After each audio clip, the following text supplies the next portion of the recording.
लेकिन नहीं, respiration actually catabolic pathway है। क्यों? हम लोगों ने शुरुआत करी, ग्लूकोज को पायरुविक एसिड को एसिटाइल को ए, एसिटाइल को ए को सिट्रिक एसिड अल्फा कीटोग्लूटामिक एसिड, मतलब तोड़ते रहे ना। तो तोड़ने का प्रोसेस क्या कहलाता है? कैटाबोलिक। और जगह जगह से एनर्जी मिलती है।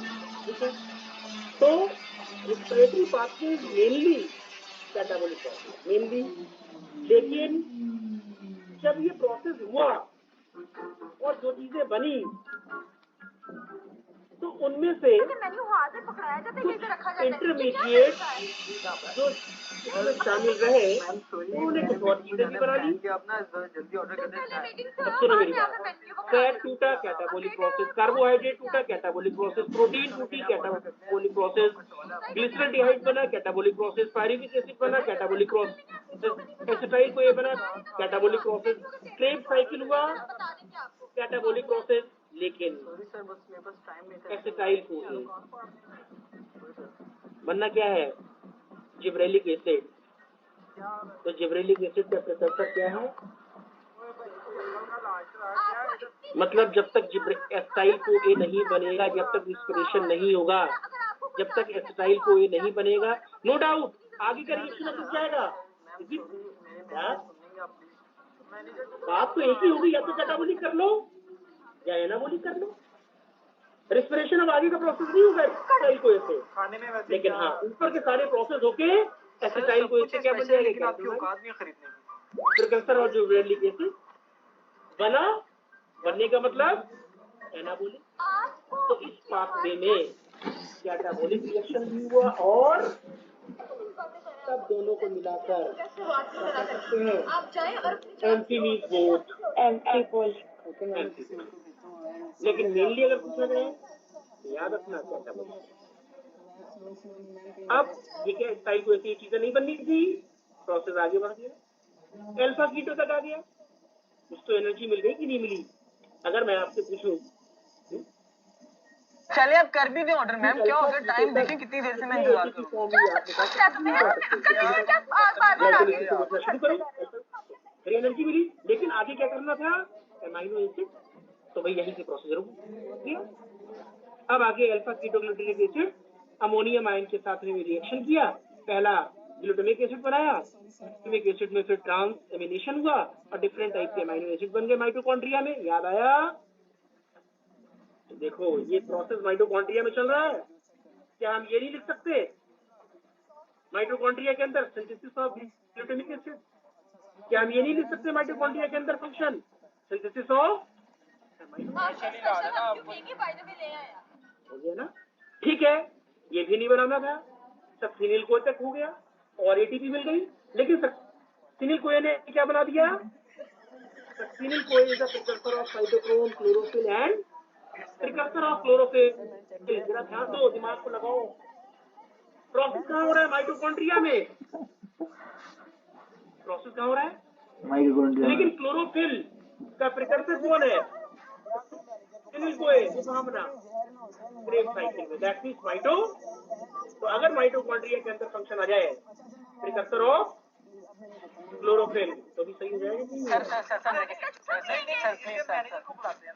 ठीक है, ये भी नहीं बनने थे, तब पहुंच गया साइकिल कहाँ तक? ऑक्सिलो, फिर उससे कुछ एल्कलॉइड, प्रिमिडीन।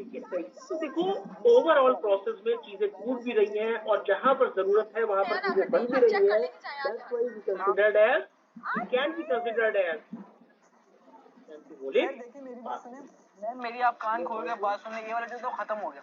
तो अब आप लोगों को चाहिए कि आप लोग अच्छा सा ऑर्डर करें, ठीक है? आप इतनी दूर से आए जूस पीने के लिए, 100 रुपए वाला जूस मेरी बात सुनो, तुम खुद ही तुमने रेकमेंड किया था कि ये वाला जूस, अब हमने ये मंगवा लिया तो तुम कह रहे हो ये खत्म हो गया। तुम मुझे ये बता दो कि क्या चीज है यहाँ पर जो हम ऑर्डर करते हैं। मोस्ट कॉमन इंटरमीडिएट कौन है? पायरुविक एसिड या एसिटाइल कोएन? आप लोग इतने अमीर लग रहे हो, अच्छे आप लोग, लेकिन वही याद रखना, ये सस्ता सा ऑर्डर करेंगे, अच्छा सा ऑर्डर करेंगे। क्यों? बाकी सबसे टूटने से पायरुविक एसिड तो बना, चाहे वो ग्लिसरॉल हो, चाहे वो ग्लूकोज हो, चाहे वो प्रोटीन या अमीनो एसिड हो, लेकिन फैटी एसिड नहीं। फैटी एसिड का ब्रेकडाउन कभी पायरुविक में नहीं आएगा, लेकिन पायरुविक किसमें चला जाएगा? तो बेटर ही हो। अब तुम्हारा दिमाग खराब है, जो तुम हमारा दिमाग सबसे खराब करे वो नहीं तुम्हें नजर आ रहा। जाओ यहाँ से और देखिए वही चूज चीज होने वाली है। क्रेव तो कोई भी रेस्पिरेटरी सबस्ट्रेट हो, अल्टीमेटली तो क्रेव साइकिल होना है। और क्रेव साइकिल कहाँ से होना है? क्या मसला है आपका? ये आपका मसला नहीं, आपका काम है लाना। तो पैरिविक एसिड नहीं लेंगे, मोस्टली पैरिविक एसिड को नहीं, यही पे हो जाता है, होगा क्योंकि पैरिविक भी अल्टीमेटली किसमें ब्रेक डाउन हो जाएगा? लेकिन फैटी एसिड से डायरेक्ट एसिटाइल को ये बनता है और ये ऑक्सीडेशन क्या कहलाता है? ये बीटा ऑक्सीडेशन। बात समझ में आई एम्फीबोलिक पाथवे बेटा? क्लियर हो गया?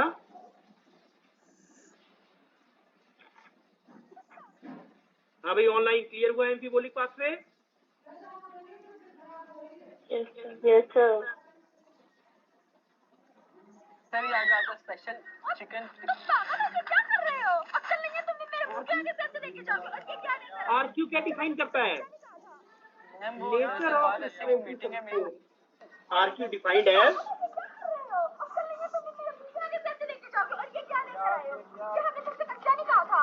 मैम वो दरअसल बात ऐसी भी मीटिंग है मेरी, वो स्पेशल और मैंने। कौन सी मीटिंग है तुम्हारी जो हमें कच्चा गोश्त खिला रहे हो?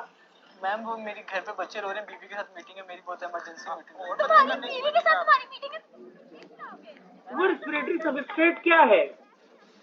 रेस्पायरोमीटर होता है इंस्ट्रूमेंट, उससे ये वैल्यू निकलती है और इस वैल्यू को निकालने के लिए CO2 जो इवॉल्व हो रही है अपॉन O2 जो कंज्यूम हो रही है। अब RQ 1 होगा, RQ मोर देन 1 होगा, RQ लेस देन 1 होगा, बस वही क्या हो जाएगा? रेस्पिरेटरी सबस्ट्रेट का नेचर। अगर 1 है तो रेस्पिरेटरी सबस्ट्रेट कार्बोहाइड्रेट होगा। हमने करके देखा क्या? ग्लूकोज का ब्रेकडाउन 6O2 6CO2 प्लीज एक फैन फैन अंदर लगे हुए हैं काफी, शराब। मैं इस वक्त बिल्कुल भी तो कार्बोहाइड्रेट का RQ कितना हो गया? 1। जो कुछ हल्का ठीक है। फैटी एसिड है ट्राइपाल्मिटीन। फैटी एसिड में आपने देख ज्यादा और CO2 बराबर नहीं है ना दोनों? अच्छा जब दोनों बराबर नहीं है नाराज नहीं हो, मजाक कर याद नहीं बताऊं, प्रैंक करो, मुझे कैमरा लगा साथ है, मेरे साथ है वाला भाई, तो फैटी कैमरा एसिड देखिए वो लगा के जाएगी लेस देन 1। एनारोबिक कंडीशन में ऑक्सीजन आई ही नहीं, लो भाई अल्कोहल CO2 बना दी, ऑक्सीजन है नहीं CO2 है, क्या बदतमीजी है? तो 2/0 हो गया।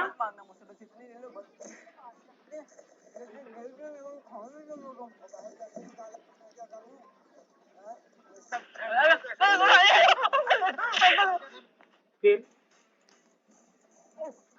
Organic acid more than 1। Organic acid कितनी होगी? हमने 2 एसिड ले लिए, एक ऑक्जेलिक एसिड ले लिया, बैलेंस किया, CO2 ज्यादा O2 कम, अपने आप मोर देन 1 होगी। 4 आ रही है इसकी बैलेंस करने के बाद। फिर दूसरा एसिड ले लिया मैनिक एसिड, फिर CO2 ज्यादा O2 कम, हमेशा 1 से ज्यादा ही होगी ना, 1.33। ऑर्गेनिक एसिड का RQ हमेशा क्या होगा? More than 1। कार्बोहाइड्रेट का कितना होगा? 1। प्रोटीन और फैटी एसिड का हमेशा क्या होगा?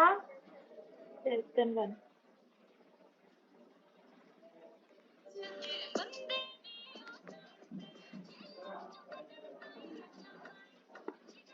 देखो मैच्योरिंग फैटी एसिड या जर्मिनेटिंग सीड शुरुआत में एनारोबिक कंडीशन होती है लेकिन बाद में एरोबिक हो जाती है। तो अब यहाँ पर RQ कितना आएगा? लेस देन 1 लिखा हुआ है या मोर देन 1? कैसे हो गया मोर देन 1 जबकि फैटी एसिड फैट की तो लेस देन 1 कह रहा हो तुम? बहुत अच्छा क्वेश्चन है। फैटी एसिड की तुमने कितनी कही? Less than 1। यहाँ पर जब सीड पूरा मैच्योर हो गया, भले उसमें ऑयल था, मैच्योर का मतलब डेवलप हो रहा है, तो हम लोगों ने लाई ऑक्सीजन और हमने कहा प्लांट के अंदर एबिलिटी होती है वो कभी ऑयल को स्टोर नहीं करता है, क्योंकि उसके अंदर सेल ऑर्गेनेल होता है ग्लाइऑक्सिजोम। ग्लाइऑक्सिजोम में क्या होता है? ग्लाइऑक्सिजोम में होता है कि फैट या फैटी एसिड को ग्लूकोज में कन्वर्ट कर देता है। इसमें कन्वर्ट कर दिया ग्लूकोज। और साथ साथ में इस प्रोसेस में कुछ एसिड भी बनते हैं, तो ग्लूकोज का 1 और ऑर्गेनिक एसिड का, तो ओवरऑल अब क्या हो गया? बच्चे क्वेश्चन गलत करते हैं क्या? वो सिर्फ देखते हैं फैटी बस, और ऑप्शन किस पे लगता है जाकर? आई बात समझ में? बहुत इंपॉर्टेंट क्वेश्चन। नहीं, यहाँ पर नहीं, यहाँ पर ऐसा नहीं होगा। क्यों?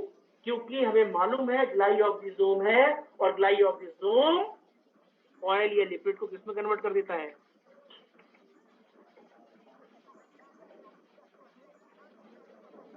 मिक्स डाइट, इसका तो आ जाएगा लेस देन 1 अपने आप। क्यों बेटा? सुनो, तुमने खाना खाया, अब खाने में कार्बोहाइड्रेट, फैट और प्रोटीन, तीनों का एवरेज निकाल लो। कार्बोहाइड्रेट का 1, प्रोटीन और लिपिड का अपने आप कितना हो गया? ठीक है ना? ओके, प्रोटीन का फिर मैंने लिख दिया, वो भी less than 1। Starve leaf, starve leaf कैसी हो जाएगी बताओ? लीफ में क्या बनता है? खाना। खाना मेन क्या होता है? कार्बोहाइड्रेट।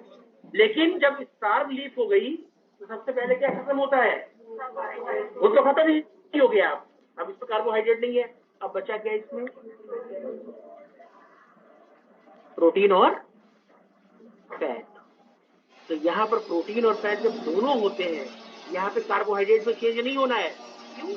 चीज नहीं है, जो प्रोसेस चीज बताया ग्लाइऑक्सिजोम वाला, यहाँ पे नहीं होना है, तो फौरन ही क्या हो गया? आरक्यू कितना आएगा? क्लियर पॉइंट होगा?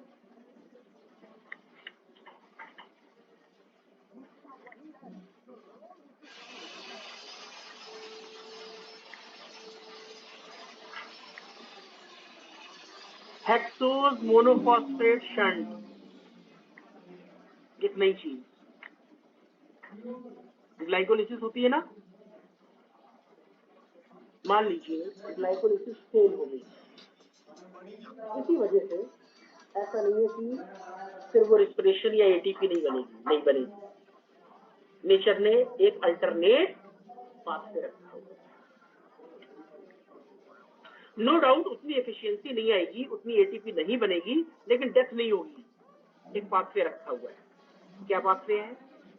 पाथवे ये है कि एक सबस्ट्रेट है, ग्लूकोज नहीं है, हम लोग ग्लूकोज से पढ़ते थे ना, ग्लूकोज 6 फॉस्फेट, और ग्लूकोज 6 फॉस्फेट कन्वर्ट हो गया रिबिलोज 5 फॉस्फेट में। इसमें कन्वर्ट हो गया, तो glucose 6 phosphate, glucose hexose phosphate monophosphate, तुमने नाम रखा हेक्सोज मोनोफॉस्फेट शंट HMP, या उससे बना क्या? रिबिलोज 5 फॉस्फेट, ये था 5 कार्बन, ये pentose sugar PPP, pentose phosphate phosphate, दोनों नाम दे सकते हैं। क्या रिलीज हुई? अरे सीधी सी बात है, 6 कार्बन से 5 कार्बन कर रहे हो तो क्या रिलीज हुई? साथ में क्या बनी? NADPH। ध्यान दो, बस यही NADPH का ऑक्सीडेशन होगा और क्या मिल जाएगी? एक NADPH से। अब यहाँ पर ओवरऑल प्रोसेस में ग्लूकोज का एक मॉलिक्यूल था, ग्लूकोज 6 फॉस्फेट का, रिबिलोज 5 फॉस्फेट का भी एक मॉलिक्यूल, साथ में CO2 और 2 NADPH। कितने NADPH? अगर 6 मॉलिक्यूल आ जाए ग्लूकोज 6 फॉस्फेट के, तो NADPH कितने बन जाए? 12। अगर 12 NADPH ऑक्सीडाइज हो जाए तो कितनी ATP बन जाएगी? लेकिन नहीं, एफिशिएंसी कम है। वहां एक ग्लूकोज से एक मॉलिक्यूल से था ना, लेकिन नहीं, एक तरीका है, कोई बात नहीं, उसकी एफिशिएंसी नहीं आ पा रही है, लेकिन कम से कम उस एनर्जी से क्या चला लेंगे? काम चला लेंगे। एनर्जी मिल जाएगी कब? जब ग्लाइकोलिसिस फेल हो जाए। तो हमने क्या रखा नाम? ऊपर देखो, it act as safety valve और शंट टू ईएमपी क्या था? ग्लाइकोलिसिस। दोनों में हो सकती है, प्रोकैरियोट में भी हो सकती है, यूकैरियोट में भी। यूकैरियोट में अलग अलग जगहों पर, किडनी वगैरह में सब जगह हो रही है, साइटोप्लाज्म में भी हो सकती है, क्लोरोप्लास्ट में भी हो सकती है। लेकिन ये सारी मतलब ये एक अल्टरनेटिव पाथवे हो गया, किसके लिए? एनर्जी के लिए या ग्लाइकोलिसिस के लिए। क्लियर? अब हम आते हैं आरबीसी में। सुनो, ध्यान से प्रोसेस देखना। ग्लूकोज 6 फॉस्फेट से रिबुलोज 5 फॉस्फेट, और इसमें हमने एक एंजाइम ऊपर लिखा है ग्लूकोज 6 फॉस्फेट डिहाइड्रोजनेज। बहुत इंपॉर्टेंट एंजाइम यही कर रहा है। और जब ये एंजाइम आया तो क्या बना? NADPH। सुनो, अब ये NADPH एनर्जी नहीं बनाएगा भाई, जहां जो काम वो करेगा। अब नहीं बना रहा है, एरिथ्रोसाइट में नहीं बना रहा है, क्योंकि इसका काम क्या है? वहां पर ये NADPH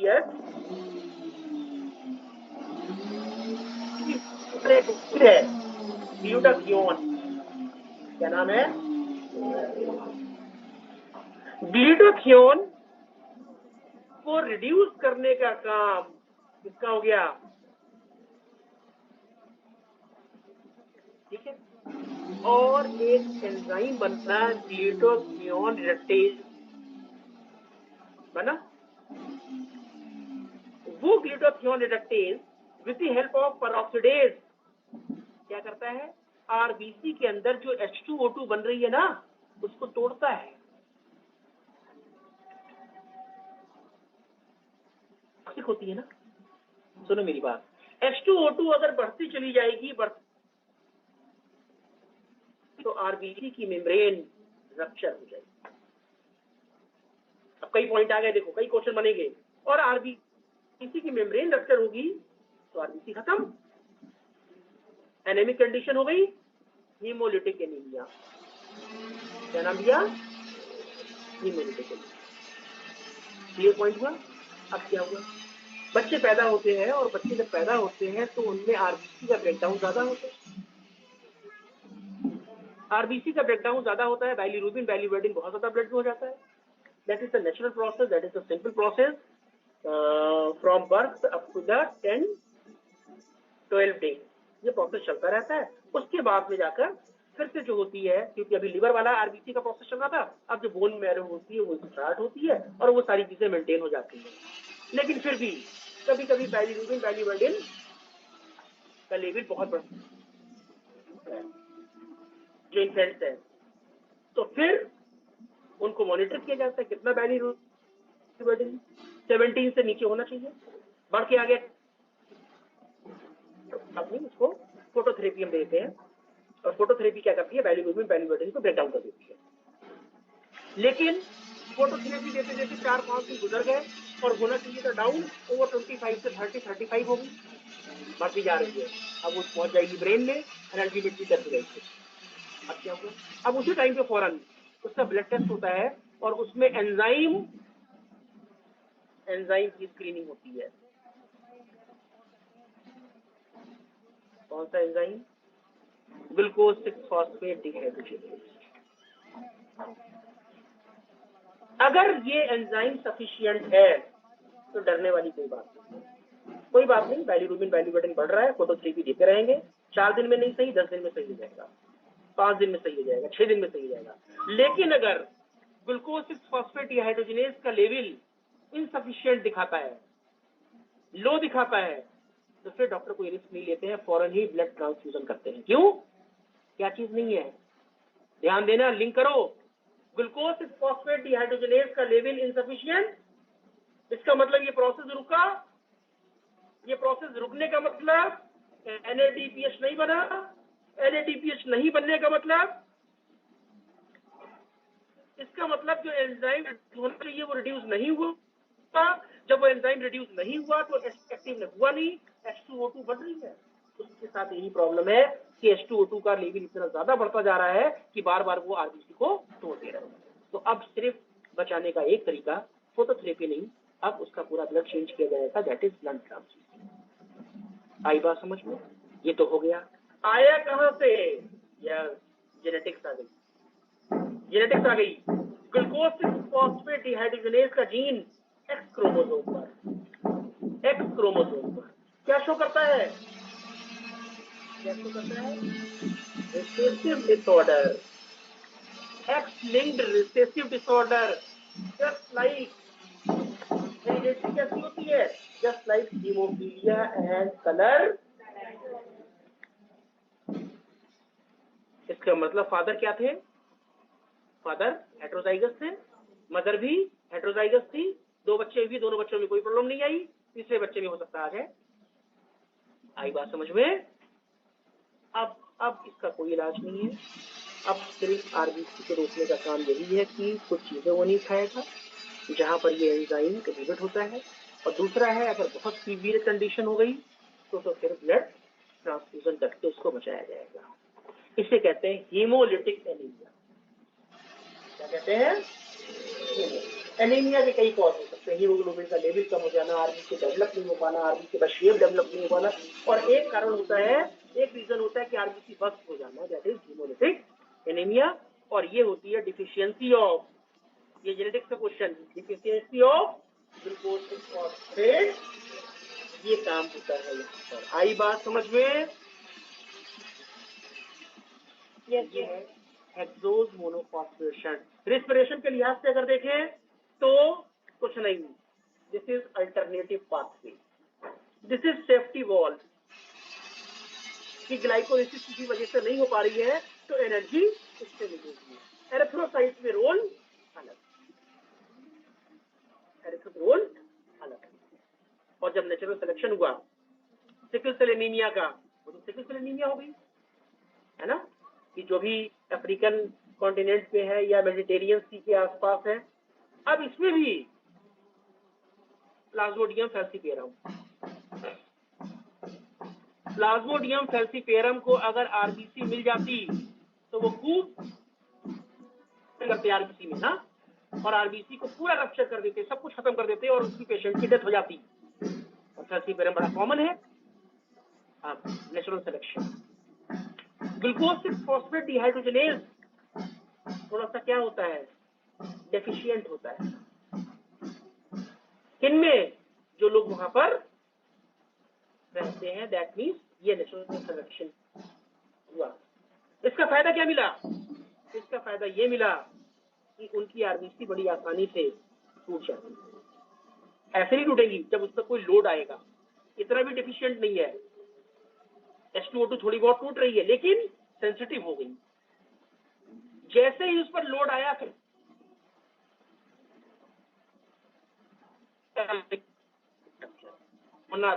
होना था जैसे ही 20, भाई ऐसा तो है नहीं तो आया तो सारी आरबीसी पर अटैक कर जाएगा, ऐसा नहीं होता ना। लेकिन हाँ, शुरुआत में 10 पर किया और वाला था क्या, रिप्रोडक्शन तब पे। लेकिन वो जो शुरुआत में जब हो चुकी थी ना, रप्चर हो गई, फैल्सीपेरम की जगह नहीं बची। रिप्रोड्यूस क्या करता, फैल्सीपेरम क्या हुआ, मर गया। और ऐसे लोग आसानी से सर्वाइव कर गए, that is the natural selection. तो दोनों एग्जाम्पल है नेचुरल सिलेक्शन के।